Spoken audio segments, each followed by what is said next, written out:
A lot of times when I'm at conferences, people come up to me and they ask me various questions. What's happening in the industry? Or what are you doing? Where are you going next? Where can I go to a book signing?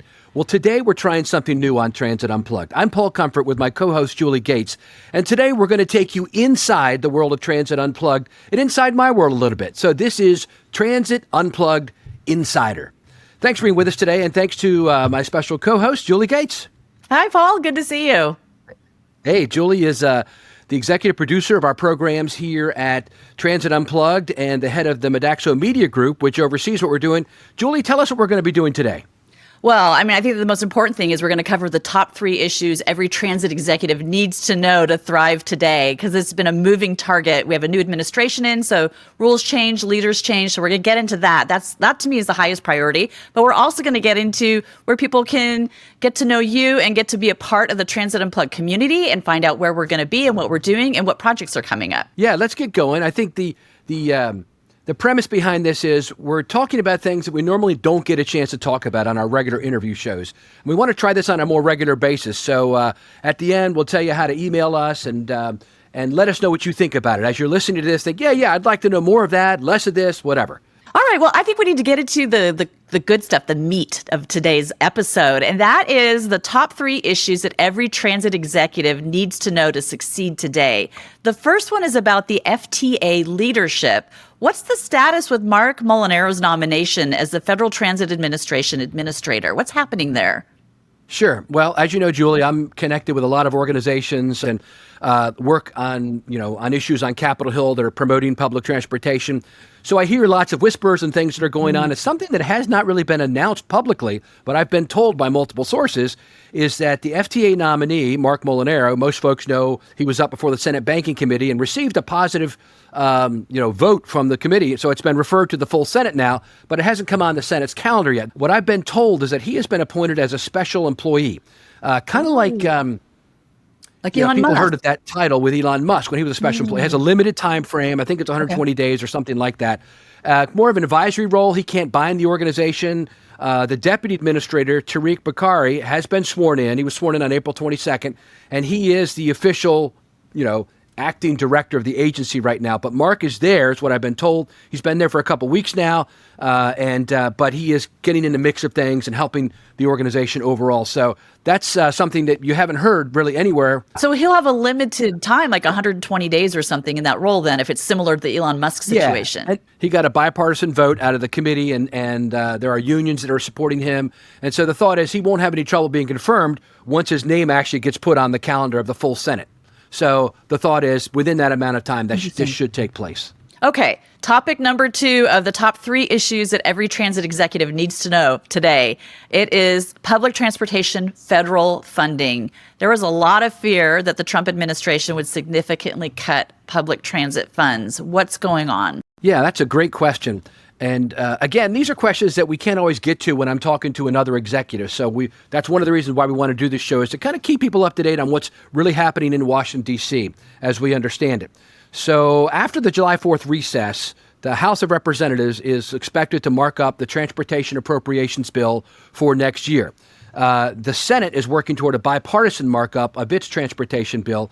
As most folks probably know, there was a continuing resolution, or a CR, which would take us through the end of this federal fiscal year, which ends on September 30th.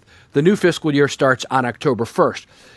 And so people were concerned, as you mentioned, Trump's going to tear apart transportation, people were concerned more that they were going to follow the model of the Department of Education, where Linda McMahon is there kind of downsizing and taking apart the Department of Education. They basically announced that. But that's not what's happening in transportation.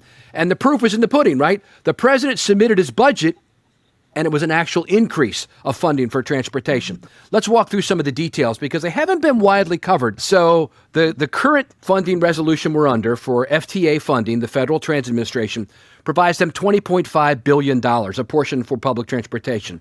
The request from the White House increased that 3.4% to $21.2 billion. So an increase. And then when transit formula grants were looked at, the current FY25 that we're operating on, the continuing resolution, is around $14.3 billion.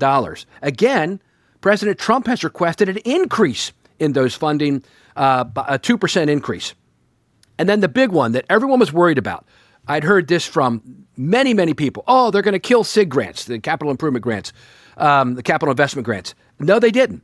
They didn't kill it. The president's request had a slight decline of around 4%, but still requested from $3.96 billion to $3.8 billion. And they've also included $783 million for emergency relief funding when transit is affected. So overall, the thought is that there is basically continued support alongside the IIJA. Formula funds saw a small boost. SIG grants dropped slightly, signaling discretionary rail project funding, but it's still substantial. And now we have some emergency relief clearly funded, ensuring resources for unforeseen transit disruptions. So overall, not bad. Pretty good compared to what the expectations were, right? As they say, BTE. Yes, the other thing I wanted to mention was there's it's a back burner, right? But it's very important for transit, and that is our, what they call reauthorization bill. Most folks know, if you've read my book, The New Future of Public Transportation, there's a great chapter, the last chapter in the book by Peter Varga, talking about federal funding and how in 1964, it got started, right, with the Urban Mass Transportation Act, and how it's gone every 5 to 6 years. There's been a new reauthorization, which authorizes Congress to spend money over the next 5 years on public transportation. Well, that expires at the end of 2026. So the House of Representatives Transportation and Infrastructure Committee, you might hear the words House T&I Committee. They have a subcommittee on highways and transportation that is working on that reauthorization. I actually went to Capitol Hill. They did a listening session. They had a bunch of groups there. One of the groups I'm involved with, the North American Transit Alliance, testified on it, as did CTAA and APTA and the Bus Coalition. They were all there testifying. I didn't personally testify, but was there to support and talk to the members, staff that was there.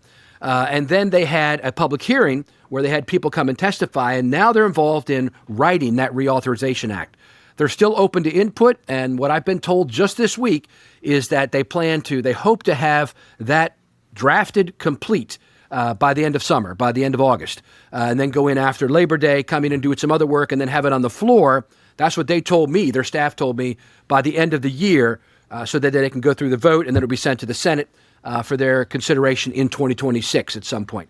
So the good news is that process is ongoing. Things have not ground to a halt in Washington when it comes to public transportation. As a matter of fact, quite the opposite. They're moving forward in a strong way. Oh, that's such a relief because there's been so much concern. How about we move into topic number 3, which is related, and that's the Trump administration priorities. Biden administration was really leaning heavily into electric fleets, electric vehicles.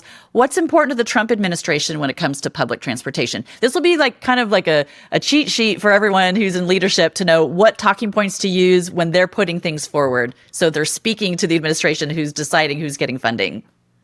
Yeah, that's right. The previous administration was focused, as you mentioned, on battery electric buses, low carbon. So the new administration, that's not a priority to them, although when the Secretary of Transportation spoke at the APTA Legislative Conference, he was pretty clear that they're not opposed to battery electric. They're just opposed to federal mandates. They want the local folks to decide what's best for you. For instance, there are parts of our country where there's a lot of compressed natural gas. That is a lower emission fuel.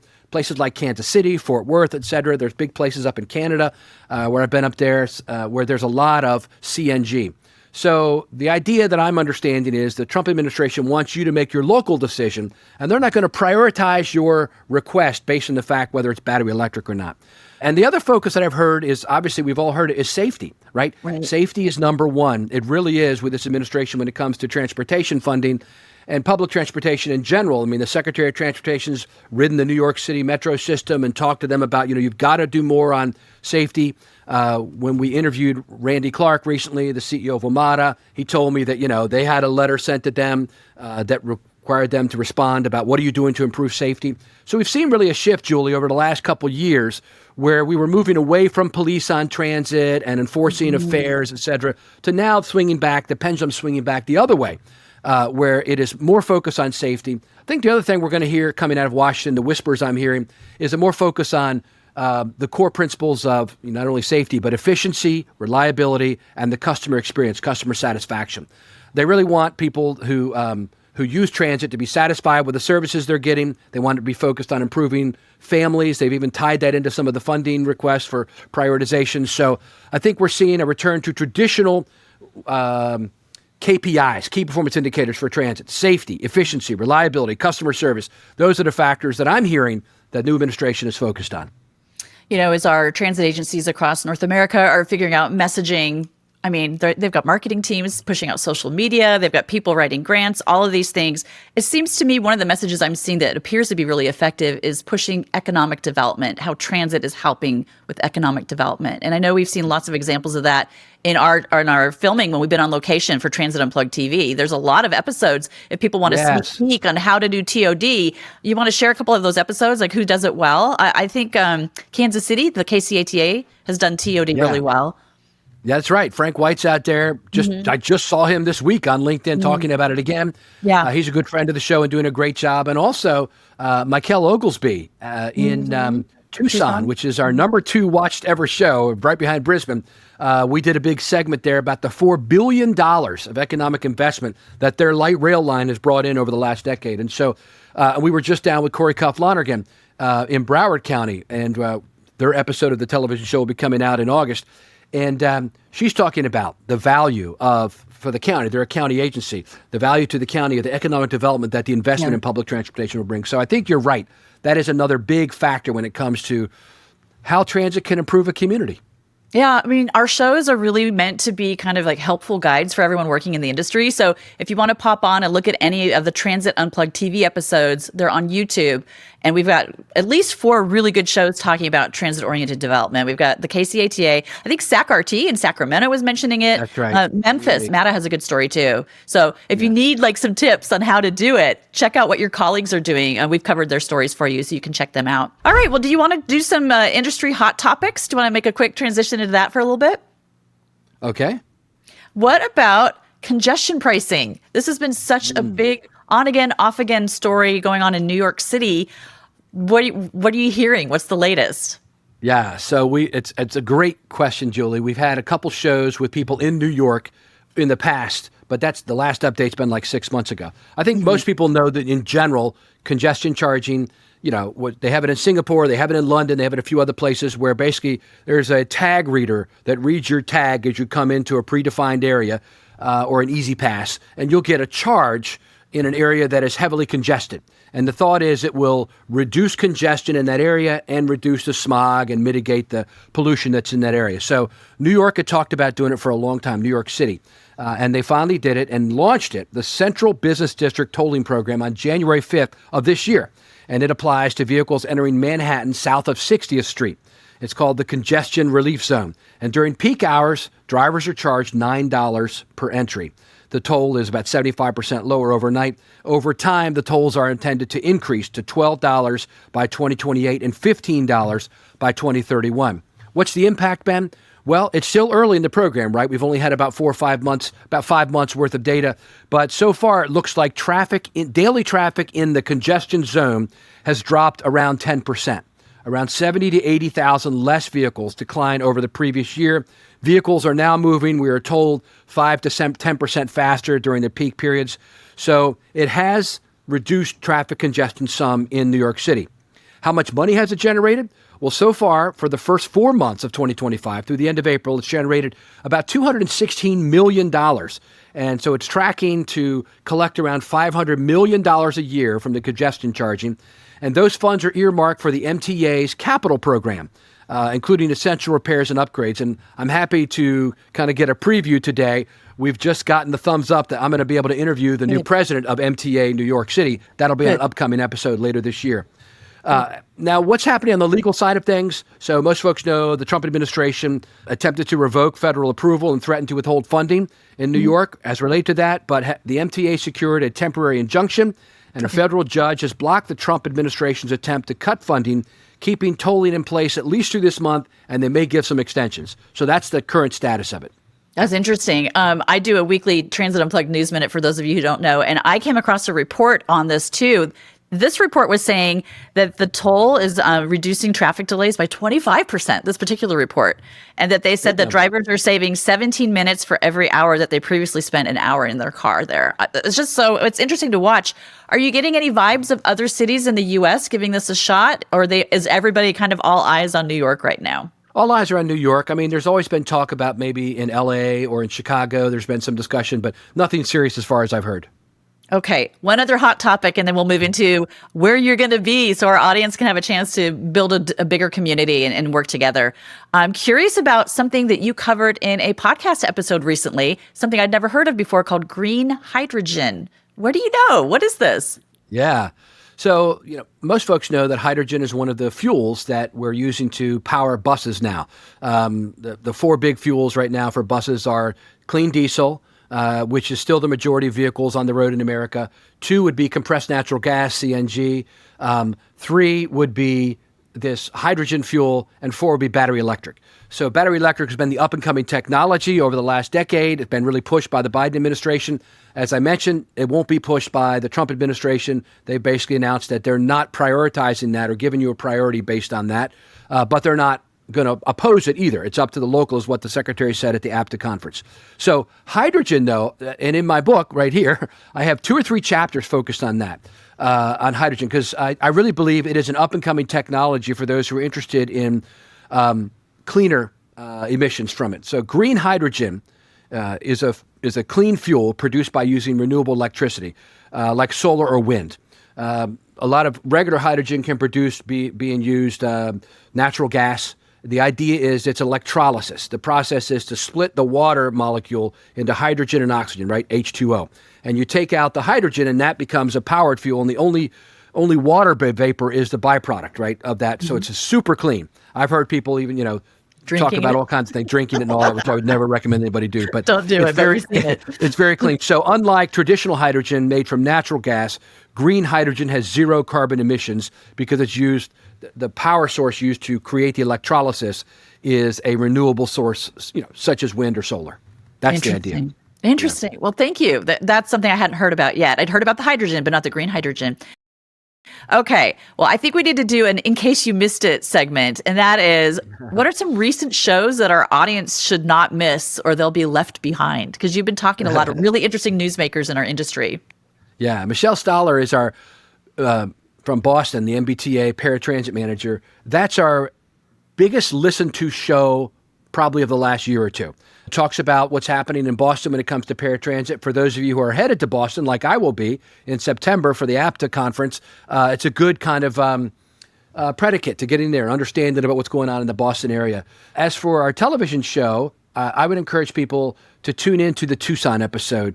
People always ask, what was your favorite show? And I don't really have a favorite show. They're all great. It's like I have 6 children. Ask me which one is your favorite children. Yeah, exactly. I'm not going to tell you that, at least. Right. Keep that to yourself. Or my 9 grandkids, right? So, but I can say the show for me last year that was the most fun to make was in Fairbanks, Alaska. It was such a great experience there. The team that was up in Fairbanks was very welcoming. They were just coming out of a long winter, and so the spring was in everybody's step, and it was a fantastic area. For this past year so far, it's been Tucson. Tucson was such a blast, and there's so many fun, interesting things that I did not expect. The amazing food scene we did there with the guy in the restaurant and the whole scene about, gangsters being caught in the hotel that we were staying in and all that kind of great stuff. It was fun, interesting stories and a great transit story with Mikkel Oglesby and his team there about how transit has really become integral to the community of Tucson. So those are 2 shows on the TV side I would recommend. I think I'll throw one in too from my point of view. You did something a little bit different with one of our episodes, which I think would be really interesting for people to watch. And that was with Washington with WMATA. You did a How Do I Get There episode. And it's really a great way for, other transit agencies may want to model making videos or, maybe we can come and shoot for you, whatever. But this kind of idea of showing people how we can get places step by step. Do you want to talk a little bit about that episode? Yeah, sure. So, when we think about episodes of our Transit Unplugged TV show, we do 12 a year, by the way. It's a monthly show. This podcast is weekly, interviewing a different executive. But for 2025, we thought it'd be fun to do a show. Jaime Quadra, our video director, actually had the idea for me initially and said, it'd be great to do a show all about how do I get there. In every show, we do one segment. How do I ride local transit to get to an iconic location? Maybe it's it's a castle, or it's a downtown, or it's a convention center, or whatever. So, and we show, okay, this is how you ride it. You get on this bus, you pay this amount, and you ride. It takes 20 minutes, and you get there. So it is, again, an on-ramp for people, how to use public transportation. It familiarizes them with them and socializes the concept of riding with them. We did a show all about Washington, D.C. What a great show, right? I mean, what a great city. It's got, the mall, the monuments, right? The music that's there. And so we did that. We rode the bus, we rode the metro, we rode bikes, we rode scooters, we rode a water taxi, we rode the streetcar, we rode the metro, we rode it all. We even rode a tourist bus and showed you how to get around the city, and you don't need a car. And like Randy Clark said, the CEO he's the only interview we did on that show. He's like, renting a car, that'd be a big mistake. Parking is very expensive, and it's, heavily congested and all that. But I also want to throw in a quick note. We don't have all of our episodes picked out yet for 2026. Right. So if your city is interested in being featured, it's all positive, all upbeat. You get hundreds of thousands of views around the world. Let us know. Reach out and let me know if you're interested. We have about 6 or 7 episodes that we're pretty locked in on, but I've got 4 or 5 openings left for later in the year that we could do, or even earlier in the year. Let us know if you're interested in being, there's no cost to a city transit agency. The only cost is your time and energy of helping us produce it and put it together and identifying locations we can visit, etc. Yeah, just drop it in the notes of the show episode. We would love to hear from you. Okay, well, let's wrap things up with where Transit Unplugged is going to be. How can our community connect with us to build better public transportation? Where in the world is Paul Comfort going to be? What's coming up? One of the great things that I love about Transit Unplugged is we built it into a whole community, right? We have thousands of people, 2,500 people are on our newsletter list, and we have thousands of people that kind of follow the show and what we're doing, and they know about the TV show and podcast. What they may not be fully aware of is that we also have a whole live program segment where we go and do live CEO roundtables around the world. We bring a bunch of CEOs together on one stage, and we do a live program. People can watch. We sometimes record them and play them afterwards on Transit Unplugged, but not always. We've done them from places from Barcelona right to Kansas City and many cities in between, where we bring 3 or 4 CEOs together and we ask them what are the trends that are affecting them right now and what's it like to be a CEO. So you can come out and meet us and greet us and be part of the team. We'll get you on camera if you can, or we'll maybe even have you on the podcast. Chris, our producer of the podcast, and I recently were at the CTAA Expo in San Diego, and he had a great idea. Why don't we just do an open mic and invite people to talk on the show? And so we did. And so we're going to try more of that. So anyway, here's where we're coming. We're going to be filming in Connecticut coming up in mid-July with Ben Limmer and CT Transit. We're filming a full episode of Transit Unplugged TV. We're going to show you the place where hamburgers were invented in America. And we're going to eat one exactly how they're made there. As a little hint, they don't let you put mustard on it. And, really? And we're going to go to Mark Twain's house, and hopefully get a tour of that. And then we're going to show you all the great things they've got going on in transit there. At the end of July, I'm happy to say we're going to be going to the Southwest Transit Association SWATA conference with our buddy Rich there. The whole team, Julie, you can mention this if you want. We're going to Podcast Movement. Talk about that. Oh, well, we just want to make sure that we're always providing you the highest quality of programming so you know what's going on in your industry and you're connected. And so this is kind of us getting a workshop on how to do better at podcasting and YouTube too. It's really interesting in our industry on the media side to see how much YouTube has really taken over for video podcasting. It is huge. So we just want to make sure we're providing you with the best quality content possible so you're up to date on everything and we know what we're doing. So we're excited. Our entire team will be going to that one. Yeah, and if you're listening to this podcast on traditional platforms, Spotify or Apple or some other transitunplugged.com, you may not realize that this is our first video episode we've ever done. We've been doing a hybrid show on YouTube where when I interview people, it's audio, but we'll put up some pictures of when I was talking to them or interviewing them. This is the first one we've done full video with Julie and I, and so stop listening right now and go over to YouTube. No, I'm just kidding. Go over to YouTube and check it out. Just check us out at Transit Unplugged Podcast. Put that in on YouTube. Then I'm excited to be the keynote speaker in Kentucky at their Kentucky Transit Association on August 27th. I'll be speaking there largely on the topic of my new book on and some other topics, 5 traits of a future transit leader there as well. And then shortly after that, the next week, I think, I'll be at the Midwest Transit Association Conference, keynote speech. I think that's in Kansas City. That's on September 4th, and I'll be moderating a CEO panel. We're filming an episode of Transit Unplugged TV. Our big international episode this year we're filming is in Italy. And so we'll be going there in September. We're going to tour Milan, Florence, and Rome. I just booked the rooms actually this morning for that trip. And so we're excited. We're going to talk to the transit leaders in all 3 cities. It'll be great. And then, of course, we'll be at Apta Transform later in September, mid-September, where I'll be moderating a CEO roundtable. We're already lining up the CEOs who are going to be on it. That'll be at the Vontas booth on the trade show floor there. So a lot happening, a lot of events where you can come and kind of see us in person if you'd like to. I can't wait. I knew we were shooting in Milan. I didn't realize you're going to be in Rome. I would love to see a video of you trying to cross the street in Rome. Oh, yeah. I've never been there, so maybe we'll try that. Oh, my gosh. Okay, well, I can't wait to see what you guys learn, and I can't wait to hear about their transit system, because that is a very, very busy street. Like, it's crazy. It's good. It's fun. Yep. Excellent. Well, this is great. So that's kind of the summary of what we've got going on. This is our first episode, kind of giving you an update on what you need to know, a little more behind the scenes. Paul is so wired in. He's in a lot of closed door meetings with a lot of influencers. So he's always respectful about not putting anyone out in the limelight that doesn't need to be, but he can share information. So thank you for doing that, Paul. This has been fun. Should we get feedback on if we should do more of these kinds of episodes? That'd be great. You can drop a note, as Julie mentioned, in the comments of the podcast wherever you hear it, or you can email us at info@transitunplugged.com. And for those of you who are interested in a little more behind-the-scenes information of what's happening in our larger Modaxo Media Group, hold on for 2 more minutes, and Julie's going to give you an update. Transit Unplugged was the kind of the foundation for a group that our boss, Rod Jones, put together called the Modaxo Media Group. And the thought was we'd like to share what's happening in the industries that we serve as a software company. We never promote our software, but the idea is that we want to promote our industries that we serve. And so you heading up the group have helped us produce and behind the scenes handle all the business and the finance side of everything for the last few years. But now we're actually entering into new products and new areas that we're focusing on. You want to tell us about that a little bit? Yeah, I'm going to start by saying we couldn't do this if we weren't able to add some really key people to our team. So in addition to Jaime Quadra, who's our video director who makes Transit Unplugged TV look great, and Tatiana, who's in London, who does an amazing social media program for us, we've now added 2 superstars that are allowing us to expand and provide you with more content that hopefully you find useful in your day-to-day life. So I just want to say welcome aboard to Cindy Raskin. She brings deep transit experience, has worked in the up and down Florida transit industries, and she's helping us really make the TV and video part of our work just shine.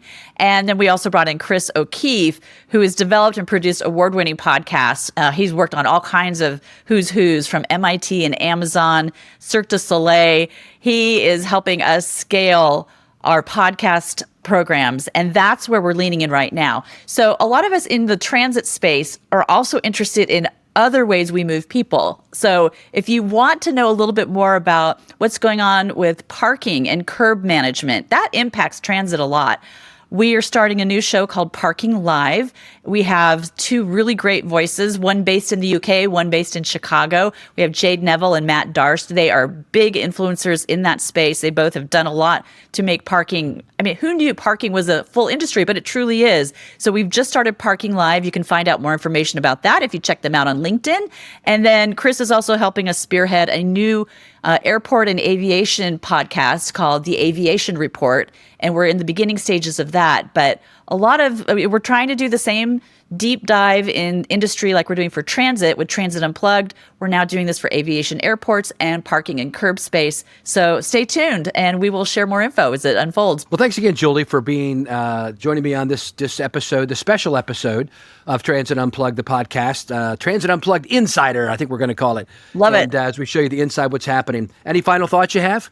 No, just thanks to everyone. I find the transit community so inspirational. I've never worked in an industry where the leaders worked together so well. There's no rivalry. There's no competition. Maybe there's playful competition when we're all up against, for awards or things. But for the most part, the spirit of the people here is incredible. So it's just an honor for us to create programming to help keep people connected and informed. Very good. And thank you for being with us today on this episode of Transit Unplugged.